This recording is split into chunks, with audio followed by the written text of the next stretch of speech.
ஒரு ரொம்ப கஷ்டப்படக்கூடிய ஒரு சூழ்நிலையில் இருக்கிறவாளுக்கு அப்படியே கஷ்டத்துலேருந்து மாற்றி கொடுக்கக்கூடியவர். ஹயக்ரீவரை வழிபட்டோம்னா நல்ல நல்ல காரியங்கள்லாம் நடக்கக்கூடியதாக இருந்துருக்கும். மன திருப்தியும் மன சந்தோஷம், குழந்தைகளுடைய படிப்பில் ஞாபக சக்தியை கொடுக்கக்கூடியவர்.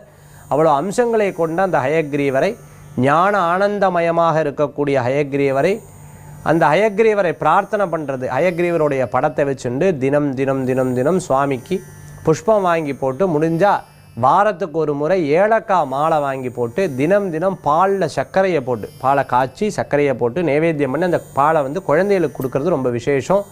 பெரியவங்க சாப்பிட்றது ரொம்ப இன்டெலிஜென்ஸை கொடுக்கும், இன்டலெக்சுவலை கொடுக்கும்.